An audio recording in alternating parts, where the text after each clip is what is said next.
ஒட்டுமொத்த உலக மக்களே வாயை பொளந்து வியந்து பாக்குற ஒரு பில்டிங் தான் பூர்ஜ் காலிஃபா. ஆனா அந்த பூர்ஜ் காலிஃபாவோட சொந்தக்காரன் யாரு? உலக வரலாறுலயே 12 நாட்கள் வரைக்கும் நீடிச்ச ஒரு டிராபிக் ஜாம். கேட்கவே ஷாக்கா இருக்குல்ல. ஒரு இரவு முழுக்க சுடுகாடுலயே நேரத்தை செலவழிக்கக்கூடிய அகோரிகள். நிஜமாவே இந்த அகோரிகளோட வாழ்க்கை முறை தான் என்ன?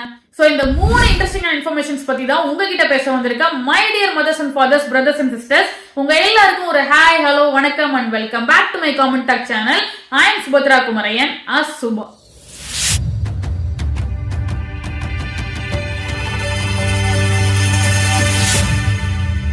நம்ம வேகமா ஒரு முக்கியமான வேலைக்கு போயிட்டு இருக்கோம், ரொம்ப எமர்ஜென்சி இன்டர்வியூ அட்டன் பண்றோம், இப்படிலாம் இருக்கிற டைம்ல ஒரு 10 நிமிஷம் இல்ல அப்படின்னா ஒரு 20 நிமிஷம் நம்ம டிராபிக் ஜாம்ல வெயிட் பண்ற மாதிரி இருந்தா அந்த எரிச்சல் நமக்கு எப்படி இருக்கும் அப்படின்றத வார்த்தையால சொல்லவே முடியாது. அந்த வேதனை இருக்கே அப்படின்ற மாதிரி இருக்கும். அவ்வளோ ஒரு எரிச்சல் இருக்கும் அப்படின்னு சொல்லலாம். ஆனா அதுவே நம்ம ஒரு 12 நாள் அந்த டிராபிக் ஜாம்லயே வெயிட் பண்ணா நம்ம நிலைமை என்ன ஆகும்? ஆனா அப்படி ஒரு சம்பவம் நிஜமாவே இந்த உலகத்துல நடந்திருக்கு. சைனால இருக்கிற தலைநகர் தான் பெய்ஜிங். அங்க கிட்டத்தட்ட ஒரு 100 கிலோமீட்டர் வரைக்கும் இந்த டிராபிக் ஜாம் அப்படின்றது இருந்திருக்கு. அதுவும் 12 நாட்கள் வரைக்கும் இருந்து அந்த மக்களோட இயல்பு வாழ்க்கையை பாதிக்கப்பட்டு டோட்டல் சிட்டியே ஸ்தம்பிச்சு போயிருக்கு. நம்ம இந்தியாவை பொறுத்தளவு இந்த பெங்களூர், ஹைதராபாத், கொல்கட்டா, டெல்லி இந்த மாதிரி சிட்டிஸ்ல இருக்கிற மக்கள் தான் அதிகமா டிராபிக் ஜாம அதிகமா ஃபேஸ் பண்ணிட்டு இருக்காங்க. அதுலயும் இந்த டெல்லியில இருக்கிற என்சிஆர் ஆபீஸ ரீச் பண்றதுக்கு நார்மலாவே மக்களுக்கு எக்ஸ்ட்ரா ஒரு 20ல இருந்து 25 நிமிஷம் தேவைப்படுறதா சொல்றாங்க. ஆனா அதுவே இந்த பெங்களூர் அப்படின்னு எடுத்துக்கிட்டோம் அப்படின்னா அங்க இருக்கிற மக்கள் முக்கால்வாசி அவங்களோட லைஃப் டைம்ல முக்கால்வாசி நேரத்தை டிராபிக் ஜாம்லயே ஃபேஸ் பண்றதா ரெக்கார்ட் சொல்லுது. இப்படிலாம் இருக்கும்போது உலக வரலாறுலயே 12 நாட்கள் வரைக்கும் நீடிச்ச இந்த டிராபிக் ஜாம், அதாவது சைனால நீடிச்ச இந்த டிராபிக் ஜாம் தான் ரெக்கார்ட் பிரேக்கே பண்ண முடியாத ஒரு டிராபிக் ஜாமா இருக்கு. ஓகே, நமக்கெல்லாம் இப்படி 20-25 நிமிஷமே ஒரு டிராபிக் ஜாம தாக்கு பிடிக்க முடியல. இதுல 12 நாட்கள் அந்த மக்கள் இதை எப்படி கடந்து போனாங்க? அதுல சிக்கனவங்க என்னென்ன மாதிரி விஷயங்கள் எல்லாம் ஃபேஸ் பண்ணிருப்பாங்க? 12 நாள் வீட்டுக்கே போகாம சாப்பாடு, தண்ணி, ட்ரெஸ்னு மக்களோட பொதுவான பிரச்சனைகளை அவங்க எப்படி ஃபேஸ் பண்ணாங்கன்னு கற்பனை கூட பண்ண முடியல. இந்த சம்பவம் ஆகஸ்ட் 14, 2010 அப்பதான் நடந்திருக்கு. மங்கோலியால இருந்து பெய்ஜிங்க்கு நிலக்கரி மற்றும் கட்டுமான பொருட்களை ஒரு லாரி ஏத்திட்டு போகுது. அந்த ஒரு லாரியால தான் இந்த ஒரு ஜாம். அந்த டிராபிக் ஜாம்ல சிக்கின வாகனங்கள் ஒரு நாளைக்கு 1 கிலோமீட்டர் மட்டும் தான் நகர முடிஞ்சிருக்கு. அது ஒரு ஹைவே அப்படின்றதுனால அங்கேயே டெம்பரரியா டென்ட் போட்டு வீடு மாதிரி செட்டப்லாம் பண்றாங்க. நிறைய பேர் அப்படியே அங்கேயே இருக்காங்க. கூல்ட்ரிங்க்ஸ், டிஃபன், நூடுல்ஸ், இன்னும் சில உணவுப் பொருட்கள்லாம் எல்லாமே 4 மடங்கு அதிக விலைக்கு சேல் ஆகுது. யூஸ்வல் ரேட்டை விட 10 மடங்கு அதிகமா ரேட்டு கொடுத்து காசு கொடுத்து தண்ணி வாங்குற நிலைமைக்கு அந்த மக்கள் தள்ளப்பட்டிருக்காங்க.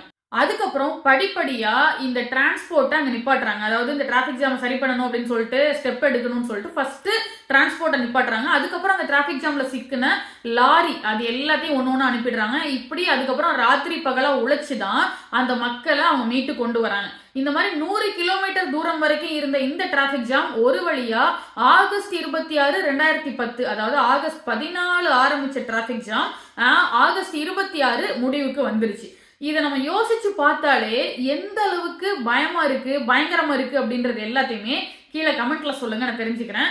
இன்ஃபோ நம்பர் 2, உலகத்தோட ரொம்ப பெரிய பணக்கார நகரம் அப்படின்னாலே எல்லாருக்கும் ஞாபகம் வருது துபாய் தான். ஆனா துபாய்னாலே நமக்கு ஞாபகம் வருது பூர்ஜ் காலிஃபா தான். ஏன்னா இந்த ஹாலிவுட் மூவிஸ்ல எல்லாம் ஹீரோஸ் அந்த பில்டிங்ல நின்று சண்டை போடுற சீன்ஸ் எல்லாம் நிறைய பார்த்திருந்திருக்கலாம்.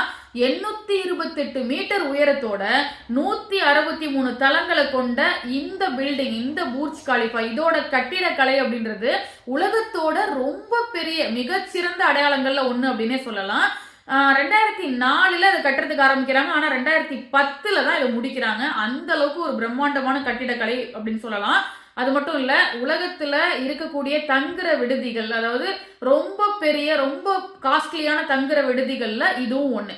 ஆனா இவ்ளோ ஸ்பெஷாலிட்டி இருக்கிற இந்த பூர்ஜ் காலிஃபா நிஜமாவே யாரு இந்த பில்டிங்க்கு சொந்தக்காரங்க அப்படின்றத நம்ம எத்தனை பேர் யோசிச்சிருப்போம்? ஐக்கிய அரபு எமிரேட்ஸை மையமா வச்சு இயங்கிட்டு இருக்க ஒரு புகழ்பெற்ற ரியல் எஸ்டேட் நிறுவனம் தான் எம்ஆர் ப்ராப்பர்ட்டிஸ். இதோட தலைவர் முகமது அல்பார்.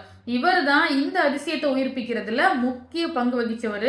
இதோட ஓனரும் இவர் தான். ஆனா ஓனர் இவரா இருந்தாலும் இந்த பில்டிங்கோட உருவாக்கம் அப்படின்றது ஒரு டீம் ஒர்க் தான். சவுத் கொரியாவோட சாம்சங் சிஎன்டி கம்பெனி, பெல்ஜியமோட பேசிக்ஸ், அரப் எமிரேட்ஸோட அராப்டெக் இவங்க எல்லாம் சேர்ந்து நிகழ்த்தின ஒரு பிரம்மாண்டம் தான் இந்த பூர்ஜ் கலிஃபா. கிளைமேட்ல நல்ல தெளிவா இருந்துச்சுன்னா 95 கிலோமீட்டர் தூரத்துல இருந்து கூட இந்த பில்டிங்க பார்க்க முடியும். இதை கேட்கும் போது மனுஷனோட கண்டுபிடிப்பு மற்றும் கற்பனை திறன் அப்படின்றதுக்கு இதை விட ஒரு சிறந்த உதாரணம் இருக்க முடியாது அப்படின்றத நான் நினைக்கிறேன். அண்ட் இன்ஃபோ நம்பர் 3, பொதுவாவே அகோரிகள் அப்படின்னா ஐயோ அவங்கள பார்க்கவே கூடாது, பார்க்கறதுக்கே ரொம்ப கொடூரமா இருப்பாங்க அப்படின்றதெல்லாம் தான் மக்கள் நிறைய பேரோட எண்ணங்கள் அப்படின்னு சொல்லலாம். ஆனா அவங்களோட முகமே வேற.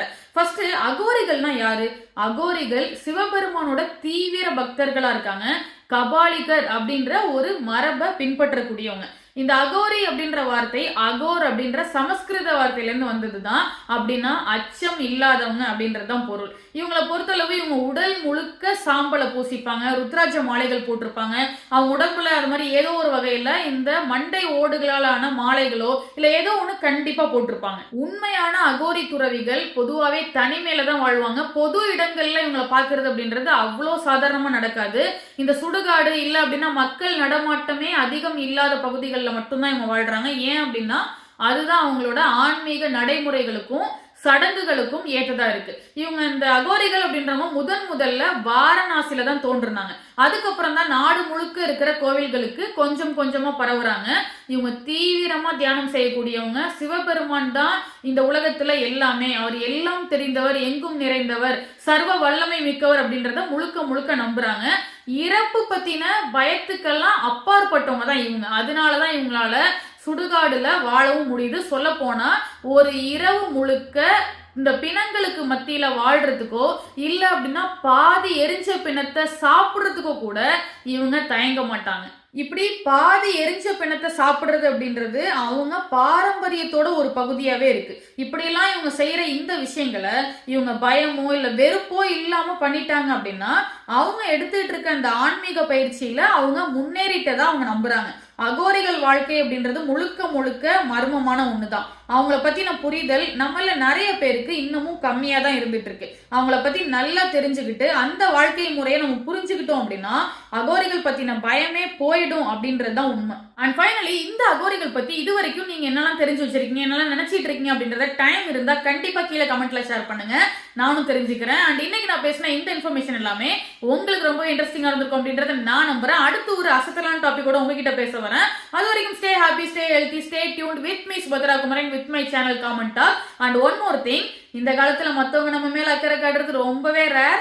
அதனாலதான் சொல்றேன், நீங்களே உங்களை டேக் கேர்.